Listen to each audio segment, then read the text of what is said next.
पुराने और गहरे जंगल में अहमद और राहील नामी दो जिगरी दोस्त रहते थे। दोनों को जंगल में घूमने और नई जगह दरियाफ्त करने का बहुत शौक था।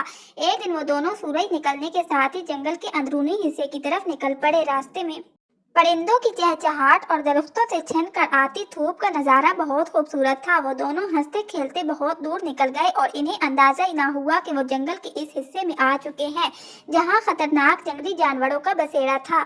अचानक हवा का रुख बदला और जंगल की खामोशी को चीरती हुई एक खौफनाक खड़ाहट सुनाई दी। दोनों ने डरते हुए इधर उधर देखा तो कुछ ही फासले पर एक बहुत बड़ा काला रीछ हाँफता हुआ इनकी तरफ दौड़ता चला आ रहा था। रीछ का कद और जिसामत इतनी बड़ी थी कि इसे देखकर अच्छे अच्छे बहादुरों के भी हवास बाख्ता हो जाएं। अहमद और राहील की जान निकल गई क्योंकि रीछ अब इनके बहुत करीब आ चुका था और फरार होने का कोई रास्ता नजर नहीं आ रहा था। राहील घबराहट में एक ऊंचे दरख्त की तरफ भागा और अपनी जान बचाने के लिए बड़क रफ्तारी से इसकी शाखों पर चढ़ गया, लेकिन अहमद को दरख्त पर चढ़ना नहीं आता था। वो जमीन पर खड़ा रह गया और जब इसने देखा कि रीछ अब बिल्कुल इसके सर पर पहुंच चुका है तो इसे कुछ समझ न आया कि वो क्या करे। अहमद ने बचपन में एक बात सुनी थी कि रीछ मुर्दा जिस्म को नुकसान नहीं पहुंचाता। इसने बगैर एक लम्हा जाया किए जमीन पर लेटकर अपनी सांस रोक ली और बिल्कुल ऐसे बेहरकत हो गया जैसे वो कोई लाश हो। रीछ भारी भरकम कदम उठाता हुआ अहमद के पास आया। इसने अपने बड़े बड़े पंजे अहमद के जिस्म पर फेरे और अपना काला थोथना इसके करीब लाकर इसे सूंघा। फिर कुछ देर तक इसके कान के पास मंडलाता रहा। अहमद का दिल खौफ से जोर जोर से धड़क रहा था, लेकिन इसने अपनी सांस रोके रखी और जरा भी ना हिला।